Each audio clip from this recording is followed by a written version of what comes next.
Last time on Nightbane. Isla went to visit the cannibal people and got attacked very much. After fighting for a while, Isla decided to try her brand of diplomacy, which worked because the author says it does. In the past, Isla got bored and visited one of her villages, where someone immediately tried to eat her heart. She saved herself, but had to go to Grimm for some hurt comfort trope. Grimm and Isla totally fell in love or something, because he has a tragic backstory. In the present, Isla recruited the cannibals by being the coolest person they'd ever seen. Back in the past, Grimm taught Isla how to use her star stick correctly and how to sword fight. This will not matter. In the present, Isla went and fought a giant snake lady for a chapter, because that might as well happen. And then back in the past, Isla had to seduce a guy, which turned out to be super easy, barely an inconvenience. But that guy didn't have the sword either. And back for a little bit more. I think my camera might be at an angle. Don't care enough to fuss with it. I'm sorry if everything is slightly crooked. Next chapter is called Split. She wakes up next to Oro from her dream, and she feels like she's betrayed Oro by having sexy thoughts about Grimm in her past. And there's the chapter title. She felt like she was being split apart. A person could only take so much. We're back to my suffering is the worst that anyone has ever suffered, Isla. But since she's awake, she goes and has a little practice session of her wildling magic, which I guess is good that we see her practicing more than one time. It's not enough, but it's something. It's better than nothing. She looks in the mirror and feels sorry for herself for a while because, again, just lest we forget, Isla's suffering is the worst suffering that anyone has ever suffered. She's having a really hard time right now, everyone, and we should feel really sorry for her. Because in her past, she had a crush on a bad man. Then she decides to try and take off Grimm's life alert necklace, but she can't. She tries, all these different methods for cutting the string, and nothing works. When you're reading a book, do you ever just retcon something in your head so it makes sense because what the author has given you is in fact nonsense? That's what I've done with this life alert necklace, because as the book describes it, while it is invisible, it is not intangible, and also it is huge. I think the book describes it as the stone the size of a potato at one point, and even a small potato is pretty big. So if you've got a giant rock the size of a potato dangling around your neck at all times, and you're gonna, sleep in the bed with somebody, they're bound to accidentally notice it, and plus you're gonna notice it hitting your skin all the time. That's annoying. So I, in my head, have retconned it to be A, smaller, and B, also intangible. And then we just time jump to 13 days before Grimm was set to destroy the island. They're at the meeting with the Skylings who are thinking about backing out, and Oro gives an impassioned speech, which is basically, if I die, you all die. Sucks to suck. And then that doesn't work. So Isla is like, can I give an impassioned speech? She says, if we survive the attack, I plan on implementing democracy for the Starlings. She's not even going to do it with her own people. She's like, this crazy democracy thing that you guys have been doing, I'm going to make these guys do it. My bonus people, they get to try it. She hasn't even talked to them about it. She's just like, as your all-powerful ruler, I will make an all-powerful ruling that says that you have to try democracy now. And that's her whole speech. She's like, I'm going to impose democracy on the Starlings, so you should stick around for that. I don't know why the Skylings would be like, yes, we will stay for that reason. Odd, but okay. The cats sound like they're doing crazy cat hours over there on the stairs, so that's fun. Apparently the wildling elixirs have not been working on whatever random mystery illness the Vinderland people have. So the Skylings did their vote, and surprise, surprise, they voted to leave, or to at least not participate in the war. Some of their army were like, no, we will stay and participate, 100 of them, which still seems like a decent number. 100 is not nothing. But they will not let Azul fight because he's their leader. And Azul comes in and he's like, I don't want this, they chose. And it definitely seems like we are saying that democracy is a bad thing because they voted against war. Alex, I just want you to sit with this, that democracy voted against war, and that's bad. It's because the bad guys are coming to attack Lightlark. Totally 100% are gonna do it because Isla had a dream about it. She had a prophecy, you guys. And therefore, voting against war is bad. It feels really weird. It feels really pro-war. Like, I don't know if that's intentional, but it feels weird. You're leaving us for what? Democracy? Does democracy even matter when you're all dead? Like, that feels really dog whistly to me, and I don't know what to do with that. But I'm gonna leave it alone and just keep reading. Also, it's not like they have no choice. Like, they have tried nothing else. Nobody has tried to contact Grimm, to reason with him, to ask him what he wants and what he's doing. Oro could go to Grimm and talk to him and be like, hey, buddy, what's up with this attack you're doing? Why are we doing that? Like, don't have Isla do it. Her version of diplomacy is hitting and shouting. But, like, have somebody like Oro go and check it out. Or, you know what, Azul. Azul could probably do it. Nobody wants to hurt Azul. Have him fly on over there and be like, hey, Grimm, can we talk about this? Can we negotiate before you just show up with your army and apparently obliterate us all? Nothing else has been tried. It's just, oops, we have to prepare for war, so I guess that's what we're doing now. So Isla handles it well in the moment, but then she goes over to the Wildling New Lands, a part of it that's still dead, and she has a temper tantrum and her shadows go everywhere. And that triggers another dream, because really, all we really care about is that we keep going back in time to have sexy moments with Grimm. Alright, Adam is upstairs making noise in his office, so let's see if we can get through another chapter. This one is a little bit longer. For this book. Not long for, like, regular books, but long for this book. But let's go. We're back with Grimm in the past. Let's see what thrilling adventure she will go on this time. So we've skipped a month. He pushed her through the portal, and then a month went by. Should I give this one awkward sex scene? Because they didn't have sex. But, like, them suddenly being so horny for each other was, like, so out of left field in that moment. It felt like it came out of nowhere. Like, I know she had just done a sexy dance, but still. I don't think we're going to get any sex scenes in this book. I think it's all just going to be like foreplay and then fade to black. You know what? I feel like giving it to it. I think we deserve a little something. Yeah. All right. Just a little treat for us. We could have that bingo square as a treat. Adam is very aggressively exercising upstairs because his clients were being extra special dumb today. Also, again, a month has gone by, which continues this author's trend of, like, having characters do one thing, one part of the story or adventure, and then wait forever to do the next bit. I get in the first book, she had that arbitrary 100 days thing, and so it made sense that she was, like, kind of forced to keep jumping ahead in time. But why is it happening here? She decides that she's going to portal over to Grimm's room and be like, where have you been? And when she does, she encounters a woman. And Isla asks 0 questions and immediately portals away. She decides that she's gonna go find the sword herself, even though she doesn't know, like, the location, really. Like, he gave her a location, but she doesn't know it. But she's like, I'm gonna find the fucking sword myself then. I don't know why. She's like, I have to disguise myself as a nightshade again. So the only thing that she has is the skimpy dress from the party, even though hasn't she gone, like, disguised as a nightshade before? So she goes to the night market, which again is actually just a day market. She wants to get a map so that she can find this location. She goes into an establishment to try to find a map and immediately gets one of those, well, what do we have here? I imagine in a Cockney accent. Well, what do we have here? Or something like, I don't know, bad at Cockney accents. But, you know, villainous accent of some kind, low-life accent, you know, that we're used to hearing. Yeah? Why aren't you talking? She's got a secret. And she's sort of just surrounded, and they, of course, just get the better of her immediately. Isla can't go anywhere without being, like, aggressively targeted by bad people. It's like she's got a glowing neon sign above her head that says, I am a damsel, please come endanger me. So the man who has endangered her this time is, like, beating the shit out of her. Is this just an excuse for another one of those scenes where Grimm has to, like, patch her back up? Like, listen, I love hurt comfort. I want hurt comfort, but please, you have to understand that no tropes, even your favorite tropes, work if you don't set them up properly, if you don't do the effort of making me like the characters.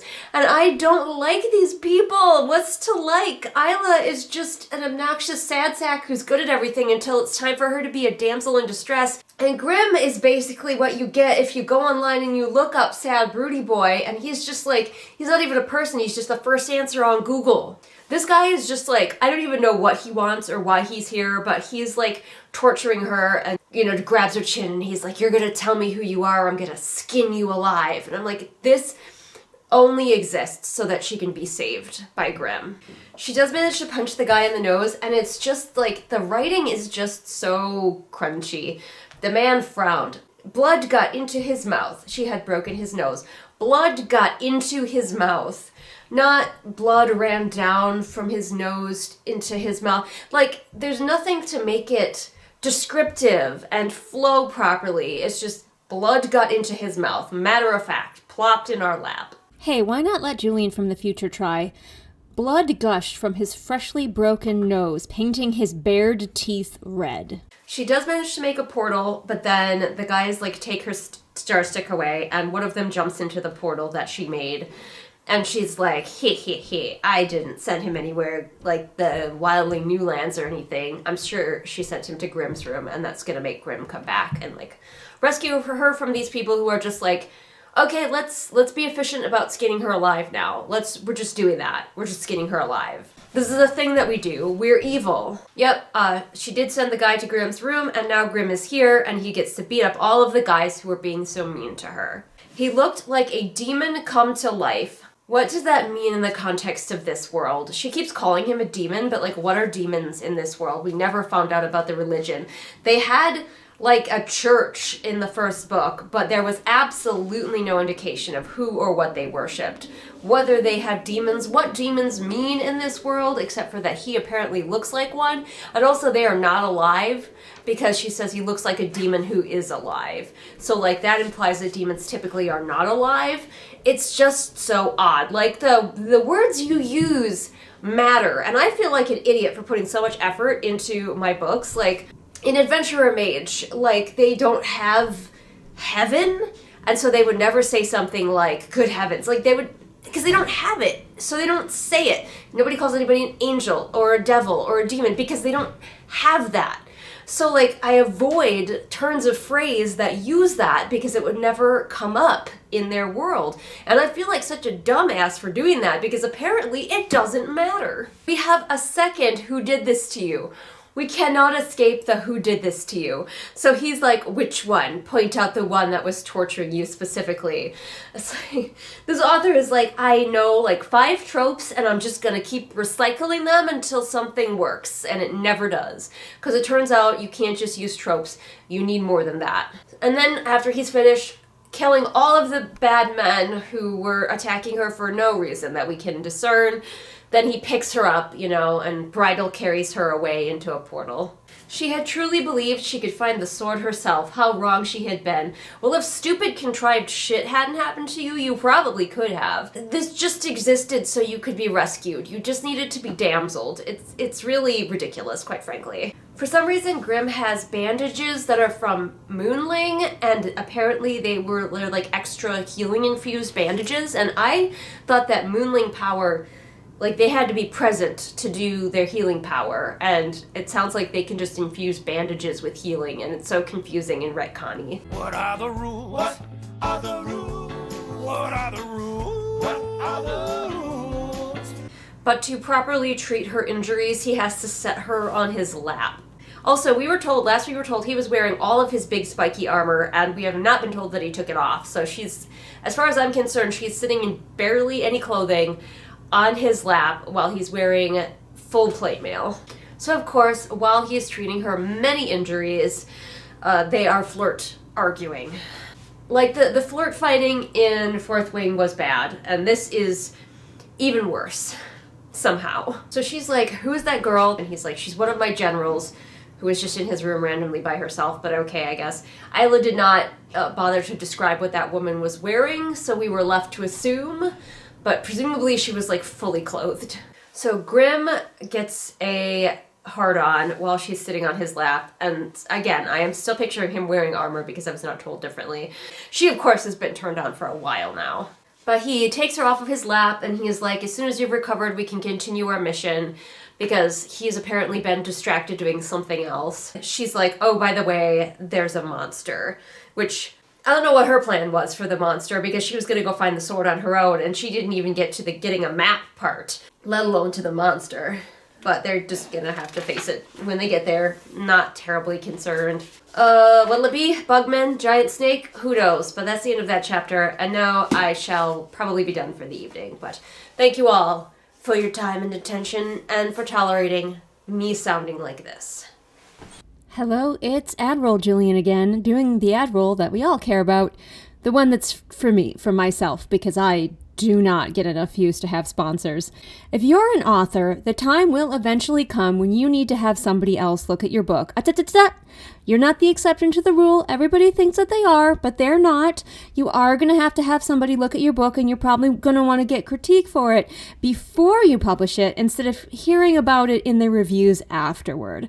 So, may I recommend hiring a developmental editor? And would you look at that? I happen to be one of those. I'm affordable. I'm thorough. I will work with you along your timeline. So let's chat. If you want to try out your first 5K words for only $25 to see if I would be a good fit, I can do that at any time. So contact me over at Fiverr. Hello and welcome back to nighttime.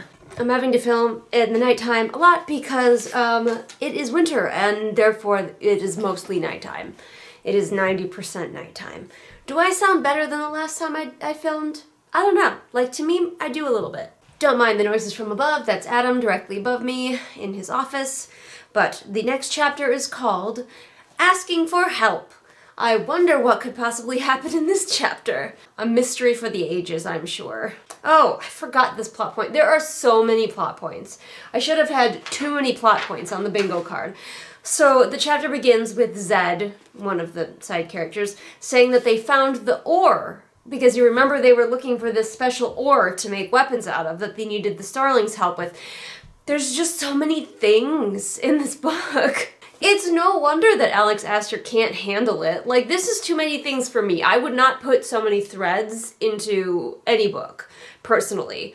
Also, what happened to the rebels? We have not heard from them in so many chapters. They was just like, Oro went to hunt the rebels and then didn't find them, and they live in the tunnels. Goodbye. Like, what was up with the rebels? Oh my god, it's in the first paragraph.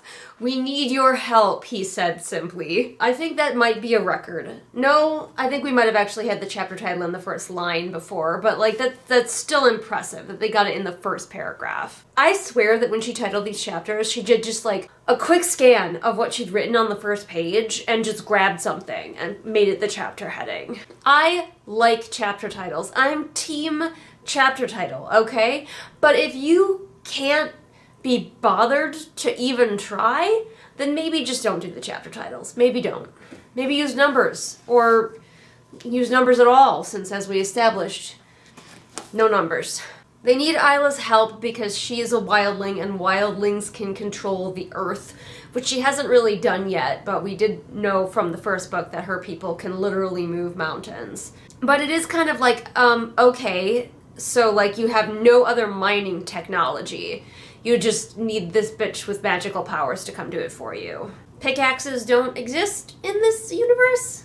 So she and Zed are going down into this mine, and she decides that she wants to ask him why everybody hates Saurin. You remember the Saruman-looking guy? I cannot shake the feeling that when I was a kid, I wrote a story with a Saruman knockoff whose name was Saurin. I can't shake that feeling that I did that.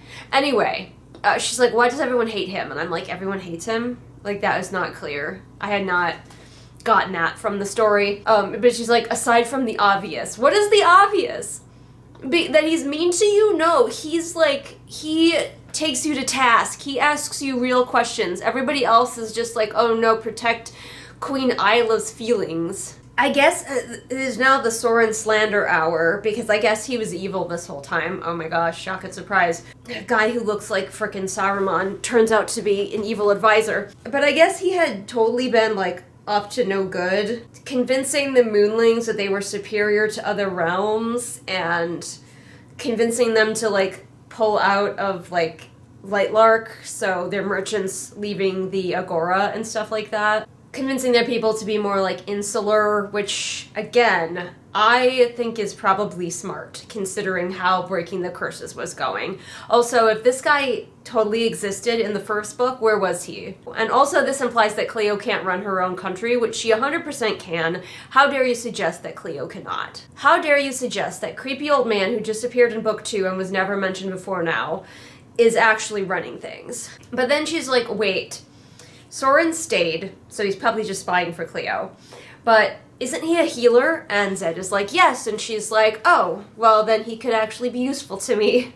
They get to where the ore is, and Isla is immediately confident, even though we've only seen her practice like 3 times doing anything nature-related. She feels extremely confident that she can just extract the ore using her powers. Why are we doing this plot point? Like, the ore plot point. If we took it out of the book, what do we lose? What do we lose if we didn't have to stop and make these special weapons? So yeah, and then the scene just ends with her extracting ore from the wall. That's the end, thank you for coming. And we skip to the next scene that interests this author, where Isla is just talking now to Saurin on Moon Isle. Immediately, Isla is like, which side are you on? Whose side are you on, old man? Because she is a master of diplomacy. Oh my god, please, somebody stop her from talking to people. So we have a very, very short conversation. It doesn't even take up a page, where she's like, what side are you on? He's like, your side. She's like, cool, then you won't mind doing some healing. He's like, bet, and then that's the scene. Thank God we saw that. Luckily for them, Saurin's healing seems to be working in conjunction with, like, wild bling elixirs and shit. The sickness, by the way, that these people have, that the Vinderlanders have, is super fucking vague. I don't know why that plot point exists either. Why do we have to have the extra step of healing them? They're just gonna be on Isla's side during the war. We already established that. So if I had to make an educated guess as to why Alex Astor is doing this, it's because she wants to have a difficulty and things for the characters to struggle with, but she also doesn't want to have to deal with a lot of character interaction and like actual diplomacy. So rather than have Isla struggle to recruit these people and maybe butt heads with them because their cultures are just so different, and how they view her because they used to be wildlings but they're not anymore, and there's all kinds of like rich cultural stuff that we could explore there, but I think Alex Astor is like very intimidated by that, or alternately just not interested in writing it. And so rather than having that and having like interpersonal conflict be the problem, instead she just contrives things like, oh, we have to get special, or oh, we have to cure them because they have a sickness. And that is how she puts up roadblocks for her characters, and as a result it doesn't feel natural and it feels very contrived, and you as a reader are left wondering, why are we reading this? This whole Isla and Oro have to prepare for war thing feels so toothless. It feels so... It's supposed to be like this tense moment. We've all seen those moments in like movies and even in books where like the characters are prepping for war. They know that the battle is coming and they're preparing. They're handing out weapons to the women and children. Like, it's so tense and intense. It's like, we're building up to something.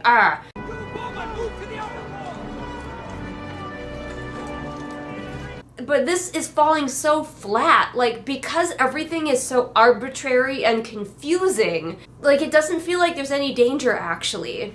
Nobody seems adequately stressed about it. Everything is handled quickly and easily, and things that aren't, you just gotta wait a few scenes and then they will be. There's no drama, there's no intensity. Like, we had one attack from those flying creatures, and then they went away, and we've really had nothing dangerous happen since, except for Isla keeps like wandering off and getting people to attack her. It feels like there's no threat. Like, I would not be surprised if Grimm never even showed up with his army. Actually, he meant he was throwing them a party or something. But she goes to her cat now, her giant cat, and she's like, Lynx, will you also fight with me? Lynx agrees, and she is like, this means everything to me because I've been betrayed so much. And I'm like, well, ma'am, if you were not as dumb as a box of rocks, that wouldn't keep happening to you. You trust everyone immediately. The most evil person in the world, cackling and holding a dagger behind his back, could walk up to Isla and be like, I am a trustworthy friend. And she'd be like, Great, I have no further questions. She says that she's gonna get the cat some armor. So somebody saw The Lion, the Witch, and the Wardrobe and saw the White Queen riding in on a polar bear and was like, actually, I want to do that, but with a giant cat instead. And then we cut away from that scene as well. She's just hopping around in this chapter, going from place to place, like solving problems. We got the ore. We talked to Saurin, he's healing the guys. We went to make sure the cat is on our side. Where are we going next? The book just keeps trying to convince me of this, but I haven't seen it. It became clear that there was not enough of anything. Time, soldiers, resources, energy. Since when? Like, nothing makes enough sense for me to gather on my own whether this situation is dire or not. Everything is just so ridiculously confusing. Wow, this writing. They sat at the round table again, planning their strategy. They had limited everything, which meant they needed to figure out how to be strategic. They planned their strategy. They needed to be strategic. This writing, that doesn't make any sense. They clearly had mountains, or at least cliffs, in Nightshade. They're arguing about where they should try to get Grimm's forces to go, and they're like, what about the Singing Mountains? Nightshades don't know how to fight in the mountainous terrain.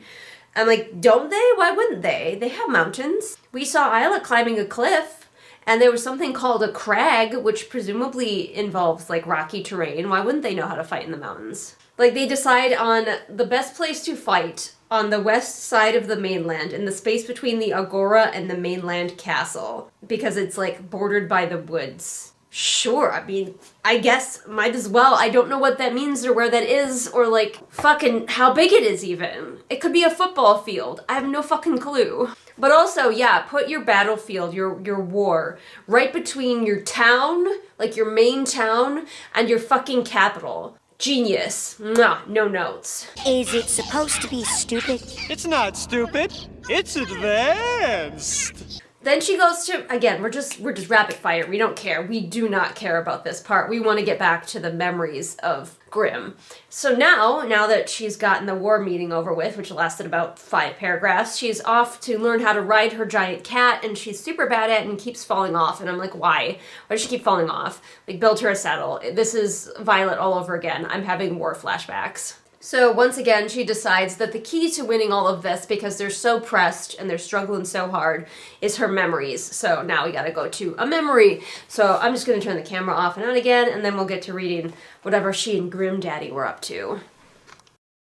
And we're back. Let's go to the before times. So it turns out the monster that she and Grim have to be afraid of is a dragon. Freaking, I can't escape Fourth Wing. Is it coming for me? Is it in this book? Does the dragon belong to Violet? I need an adult. Somebody get me out, please. Isla remembers that her mentors said that all the dragons were gone, but no, they're not gone, because here's a dragon. It's asleep, though. Don't worry. No, she said, blinking quickly. But the dragon does have the sword. It's right there. They can even see it from where they are, creeping into the dragon cave. I'm just gonna start reading you some of these lines. So they go into the cave and she triggers a trap, and it says, she felt a howl of pain in her leg. But yes, the dragon has a trap, but Grim saw what was coming and he, like, grabbed her and threw her to the floor, and then a bunch of arrows just, like, hit him. And he's heroically shielding her from all of the arrows. Now, normally Grim is an armor-wearing guy, and normally he's described as wearing a lot of very big, clunky, like, plate mail, but presumably since he is coming in here to sneak into the dragon's den, he didn't wear it. I'm just guessing, because I have no idea what he's wearing.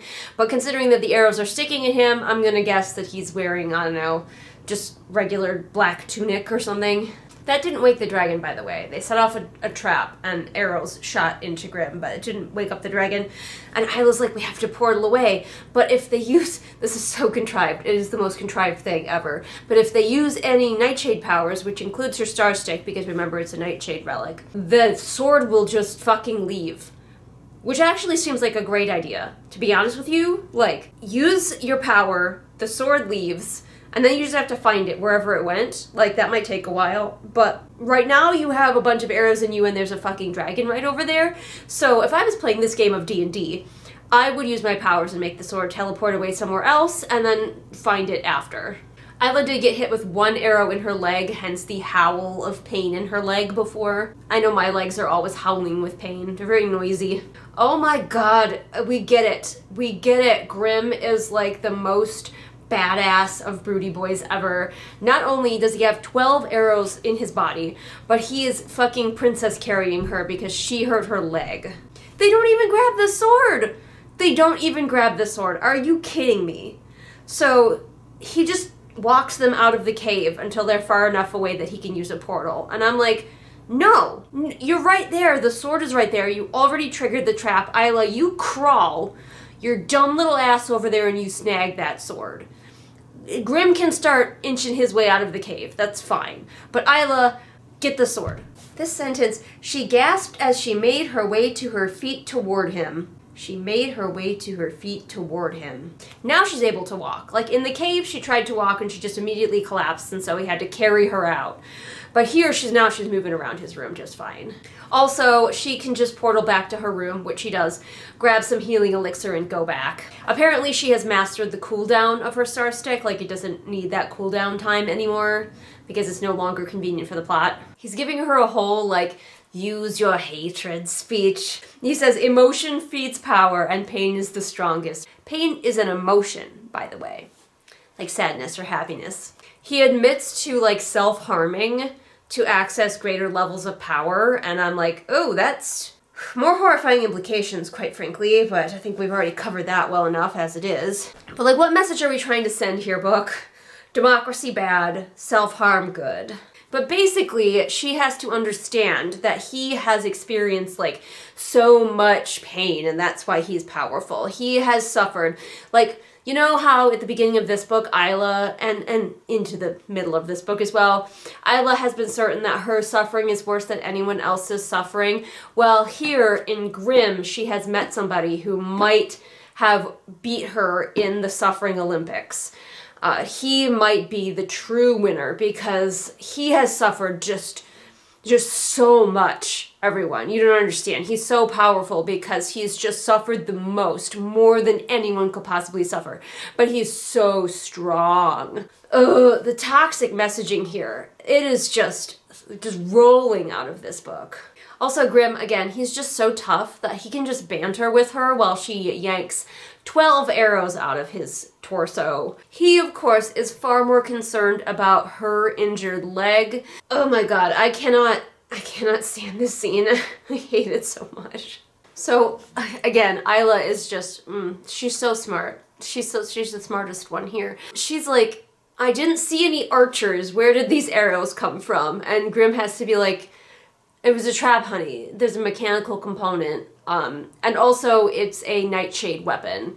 So I recognized it. All I could think is how short of work that Maeve and Valentine from my book Adventurer Mage would have made of that. Like, that's the sort of trap that they deal with, like, on the regular. Valentine would have detected it with his magic before they even got to the trap. And then they would have just, like, disarmed it or triggered it while neither of them were standing there, and then just carried on and gotten the treasure. Like, that's what they do. That is their actual day job. It is dungeon crawling, basically. So it's just hilarious that Isla and Grimm basically almost got killed. If Grimm wasn't so ridiculously tough, they would have been killed by the first trap. They didn't even face the dragon yet. People are so stupid. So Isla's like, okay, well, what do we do? The dragon probably has more traps. And he says, tonight I drink my entire store of liquor. Later, I suppose I continue to play shield until we can get past all the protections. So his legitimate plan is to just trigger all the traps and get hit by them.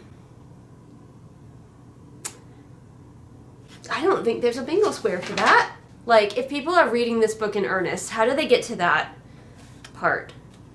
And not just throw it. I simply can't. I cannot express to you how, like, utterly baffled I am by this book. That it is published. That people are reading it earnestly, not just to make fun of it. Reading it because they liked the first one. People might even be liking this. Somebody, somewhere. I often say there's someone to love every book. My god. If you want to watch characters in a fantasy story successfully negotiate traps like this, without just deciding we have to trigger them all and get shot by a bunch of arrows, I recommend Adventurer Mage. I'm sorry, I'm trying to process what I've just read. That's a lot. I don't think I can. But I'll be back for the next chapter. I'm gonna keep going. I might as well. And we're back. I got myself a little piece of chocolate to survive this book. Just have to keep reminding myself there's no way out but through. There's no way out but through. Okay, we're back. We're gonna go back to regular time. Probably not for very long because, yeah, it's like 4 pages long.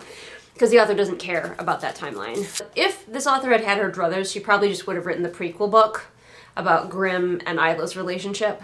This chapter is called Pain. Pain! So we cut to Isla, who's doing something that would probably be really cool if this ever got a movie version, very visual. But of course this author does not have the skill to describe it well. She's just kind of giving us the matter of fact about it. But Isla is standing there like powers rolling off of her. She's so powerful. Tweaking the battlefield just the way she wants it with all of her poison plants, and like she's contorting the earth, and it's just, she's doing everything. But she's like, more, I need more power. Is this an Isla villain arc? Is that what's happening? Where she's just gonna all of a sudden be like obsessed with power? This book could go in any direction. Honestly, like nothing is logical. Illogical. Isla sank her hands into the dirt, fingers in wild shapes. Fingers in wild shapes. Oh yeah, we are definitely like, we've decided to go in a whole other direction now here. Why not? I swear. This author, if this author didn't pants this, I would be surprised. And I say that as a pantser.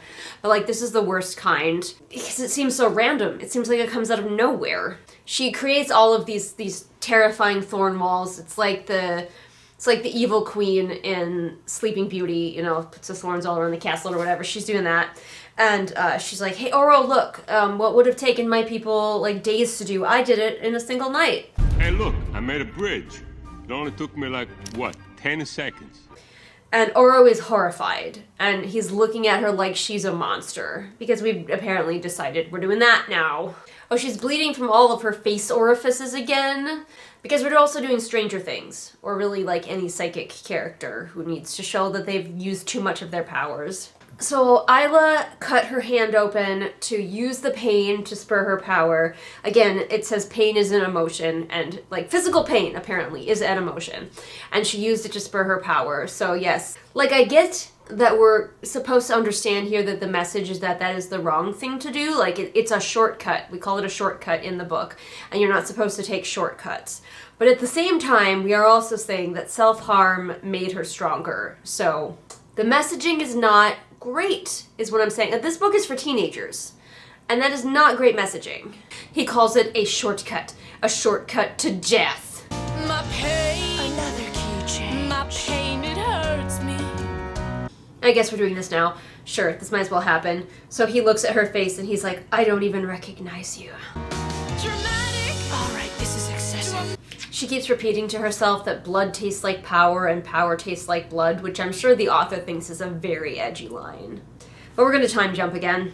She decides to visit Celeste's room, her bestie who betrayed her. Couldn't she just, like, if pain is power, couldn't she just watch, like, a sad video on YouTube or something? Like, I know they don't have YouTube, but you get what I mean. Like, couldn't somebody be like, a sad abandoned puppy? Think about a sad abandoned puppy. Nobody loves the puppy. Somebody kicked the puppy. And then she could just start crying and use that emotion. Does she have to, like, slice her hand open every time? Or is it only physical pain that counts as an emotion? So she's having a bit of a tantrum in her ex-best friend's room and, like, throwing stuff around and smashing it. And, like, this emotional moment could definitely work. This instinct of the author's is not without merit. However, like everything else, it feels like it comes out of nowhere. Like, this far in the book, she has decided to go to Celeste's room and have a whole moment about how, she, you know, her friend betrayed her, she thought she was loved, and she wasn't, it was all a lie. And now that Celeste is gone, she has even more burdens on her shoulders and everything. And this could be great. This could be a really meaningful moment. There's a lot of true emotion for the character here. Except it comes out of fucking nowhere like everything else in this book. There is no flow of this storyline. A story should be like a river, and sometimes it bends and sometimes it curves, but you can always follow the river. Sometimes there are waterfalls, you know, but it's always... But this book is like a series of puddles, and you have to jump from puddle to puddle. but they are otherwise completely unconnected from each other. But of course, also, this scene, aside from being completely a random emotional beat, Isla gets over that quite quickly. She throws stuff around until she breaks an orb.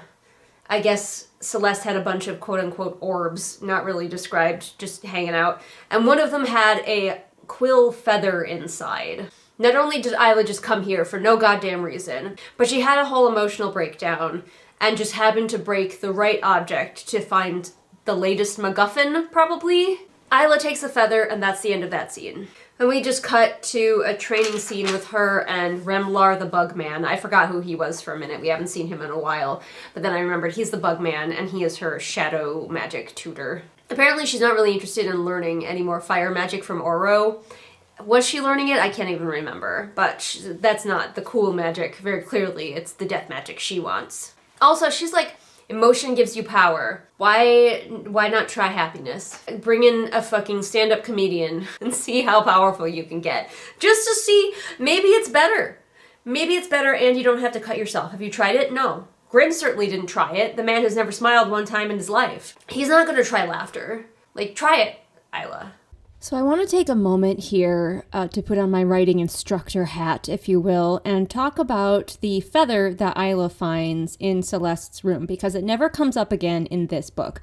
So it's very clearly a McGuffin item for the next book.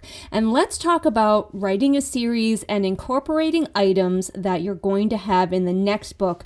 How do you do that without making it look like this, where it is very obvious that because it doesn't show up in this book, it's going to be a MacGuffin for the next book.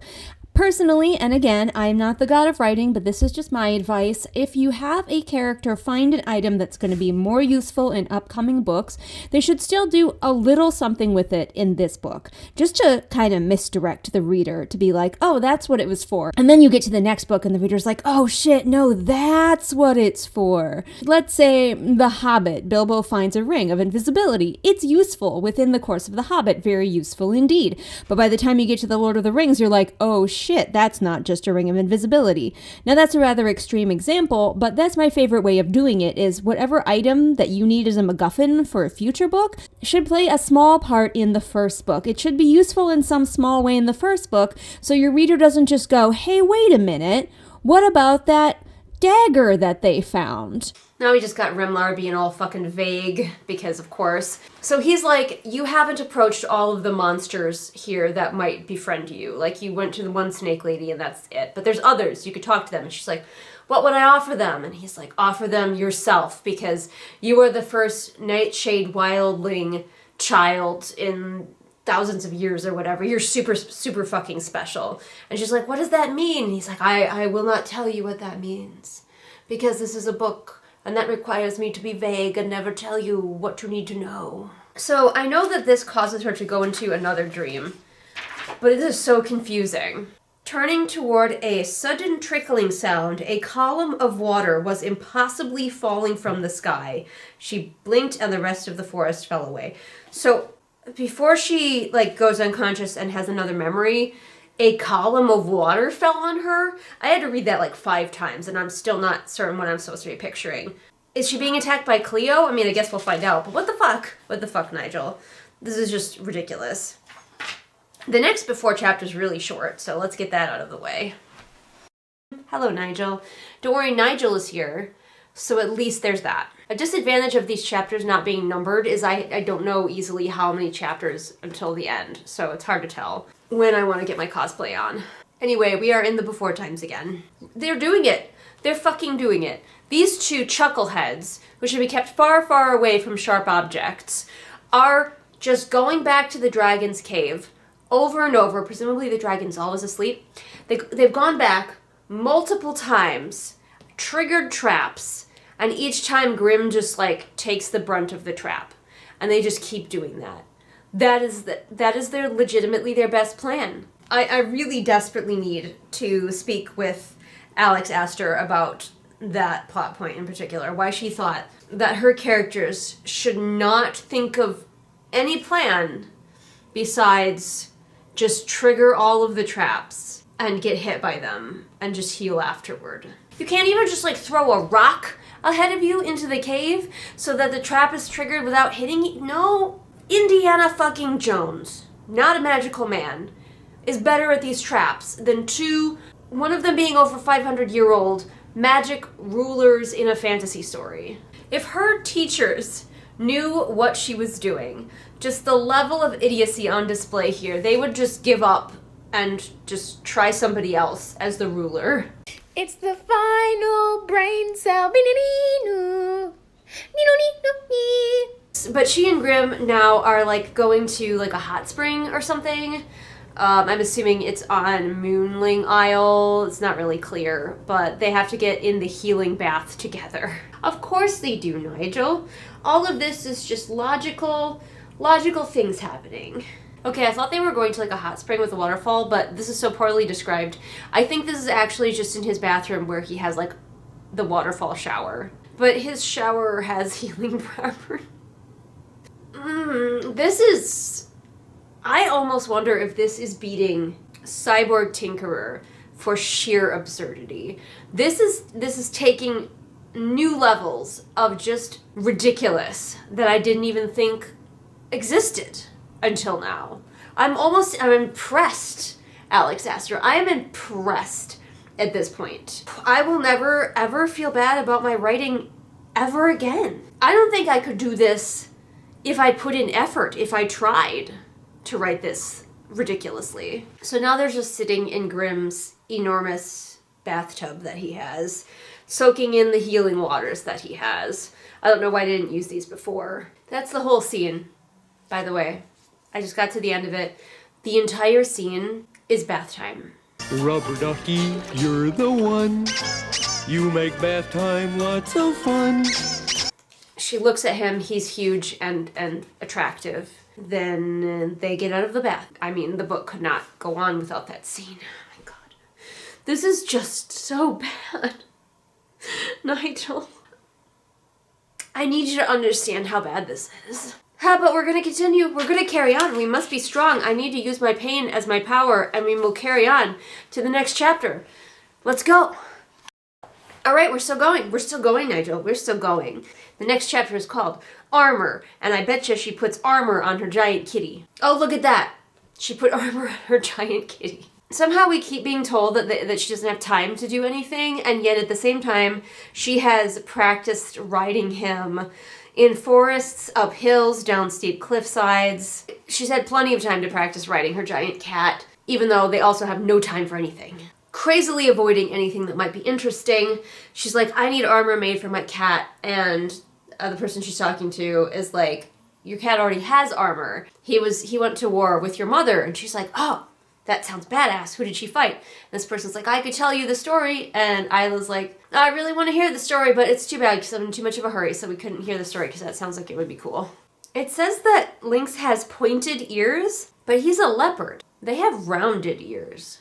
Did the author forget that he's not actually a lynx? She just named him Lynx? Her mother's armor came with the saddle, and now that she spent all that time, if I was her, I'd be mad that I wasted so much time training to ride the cat bareback, because she says the saddle makes things so much easier. Once again, people failing to think of simple things like saddles. If I had a nickel, right? So the cat takes her away to a clearing where she just mind melds with it, because that's a thing that she can do, and she sees a vision of her mother. I guess that's a power that she has, the cat has. Don't ask questions at this point. Or any point, but especially not now. We're speedrunning Isla's mom's backstory, though. We're just scene. So basically she just sees her mother when she was young, her mother and her father being in love, her as a baby, and her parents being happy. That's it. And then she goes back to her room, and we're back to memories. So we're just flipping back and forth at top speed. But let's go. Let's keep going. Why not? Why not? Hello and welcome back. It is once again the past. And it is still the same night. This will be fun for me when I'm editing these because I'm going to be wearing the same clothes. I use my clothes to kind of tell like how many chapters I've done. But this is just going to be a whole bunch of these with me in this same outfit. She shrugged a single shoulder, take a drink. I also missed mentioning it in the previous before chapter. He shrugged a single shoulder then as well. But oh no! Grimm has to go to a ball. We have to get a ball in here. That's the rules. I feel so bad. I keep zapping Nigel. It's very staticky. I've got my heated blanket on my lap, and it's so dry. And every time he goes to boot me with his nose, and he gets an electric zap, and I feel so bad. I'm sorry, buddy. Isla is not invited to Grimm's ball, but she's sitting there in her bed stewing, thinking about other women approaching him. Oh, this time she just goes to the night market and doesn't get accosted? What the fuck? She decides that she needs a dress, like she's gonna go to the party, obviously. She needs a dress, and it just says, one thieving trip to the night market later, and she was dressed in about as little fabric as possible to still be considered clothed. So she was fine to just go steal a fucking dress, but this girl couldn't walk around the night market ever without getting fucking snatched. Like, I know it's nighttime now, and so everybody's inside, but she presumably would have had to go inside to get this garment. So of course, when she gets to Grimm's party, it is a sex, drugs, and rock and roll party. Because these are the nightshades, lest we forget. As the world falls down,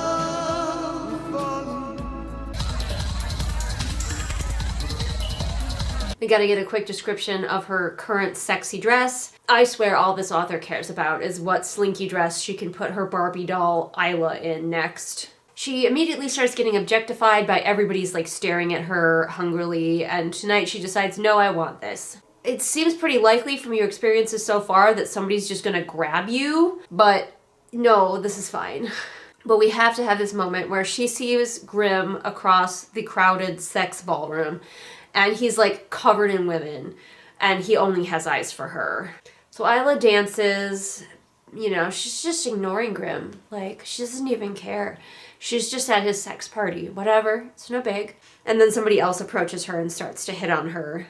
Isla agrees to dance with the strange man who just exists to make Grimm jealous because, again, she's enjoying Grimm like staring at her and seething because she's dancing with another man. Isla is really enjoying this power trip of making Grimm jealous. So when the guy is like, hey, you want to go out to the hallway, the sex hallway? She's like, yeah, I am going to go with him, and I'm going to kiss him because I've only ever kissed Grimm, and I need to do more kissing. Even when they were apart, she felt somewhat empty.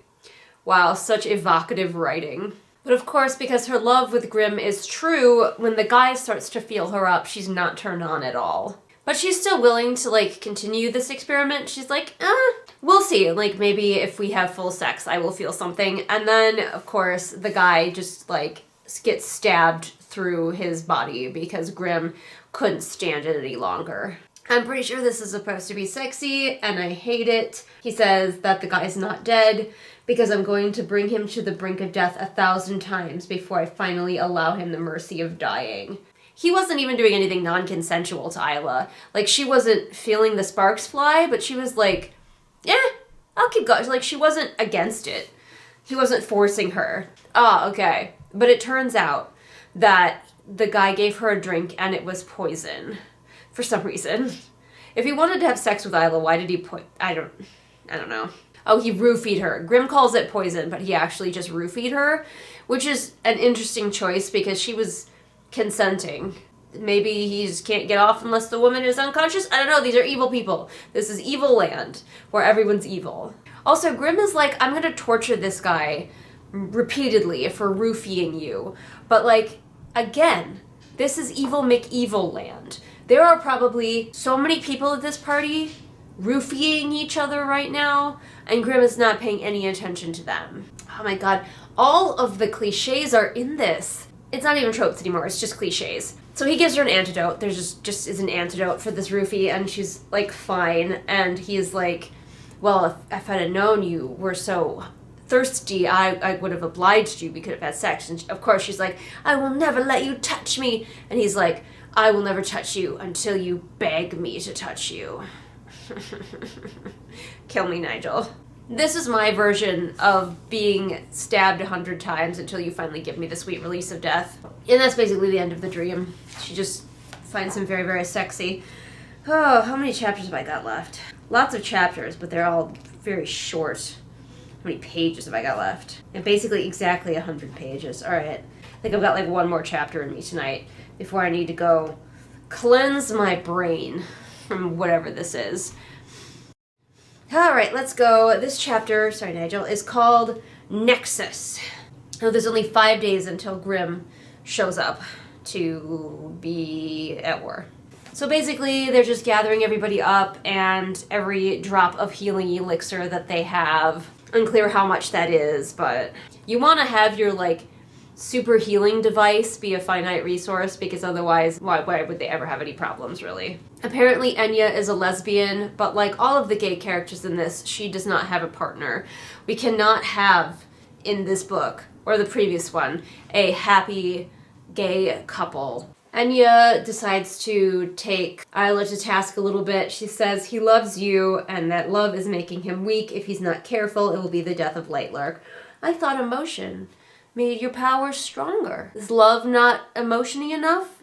Physical pain is an emotion, why not love? Enya doesn't believe in love because the curses were caused by love. Again, 500 years have passed. Enya will have had plenty of opportunities to see love be a beautiful thing in that time. But she is still like, nope, I do not believe in love. That scene ends. Stops. Sorry, not ends, it stops. And we cut to Isla walking across a bridge on Star Isle, and she feels she's being followed. Oh, have we finally decided that the rebels exist again? This author really struggles with object permanence. She really cannot handle more than like one thing at a time. Unless we are dealing with the exact thing that's happening in this scene and nothing else is thought about or matters or counts, or nothing moves. It's sort of like in the first book how she couldn't handle Grimm and Oro like being in the same scene at the same time, both liking Isla. She just kind of forgets about things. And then, oh yeah, she brings them up later when she recalls them. But Isla just lets them capture her. But this time, because Isla has leveled up significantly since the last time she fought these people, she just like kicks their asses. But before she kills them, she whips off one of their masks, and it's Marin! Which one was Marin? I don't remember! Oh, apparently Marin was the Starling. So Isla is like, God damn it. Another Starling I trusted turns out to be bad. Oh god, Alex Astor is trying. Like, I appreciate that she's trying. At this point, trying is all we have. But Marin is talking, and she says, do you agree with the system of rule, Isla? You each make decisions that affect us all, whether you intend them or not. The system of rule is a curse. Our lives being tied together is a curse. Yes, correct. Cool. And then Isla says, that's why I'm implementing democracy on Star Isle. And Marin's like, we heard, and we appreciate it. Alex Astor is trying, but it is too little too late. And that Isla doesn't understand how, like, yes, she's instituting democracy, but she is allowed to just arbitrarily decide that because she is their ruler.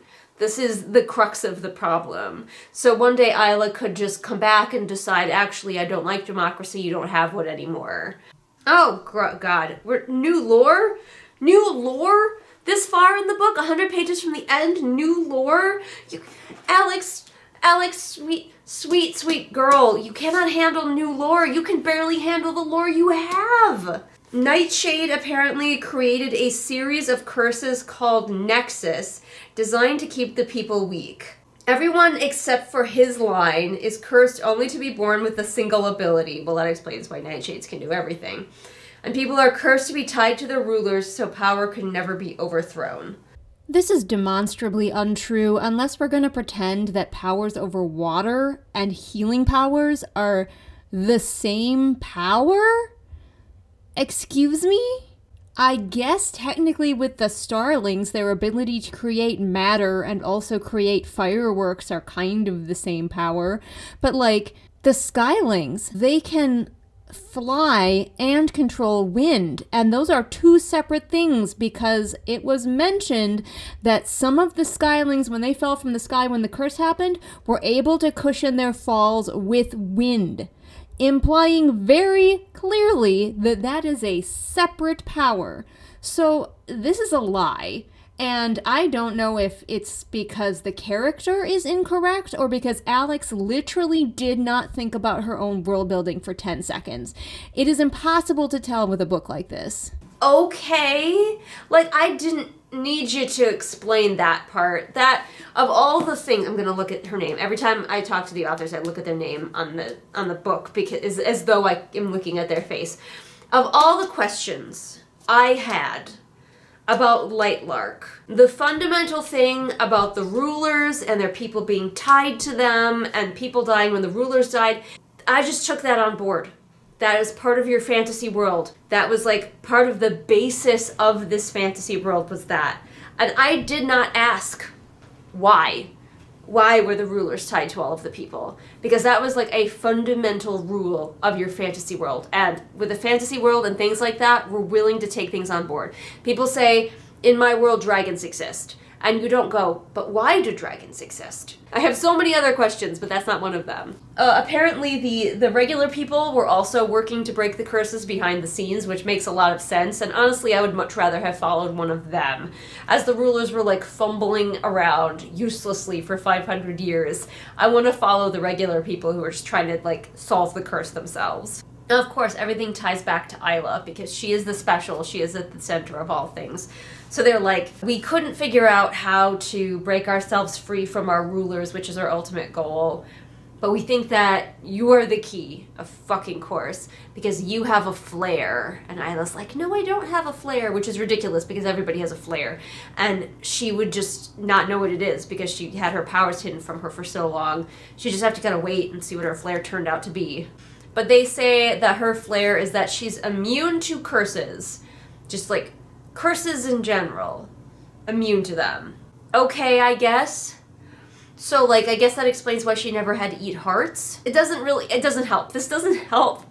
This book is still so confusing that this information doesn't help.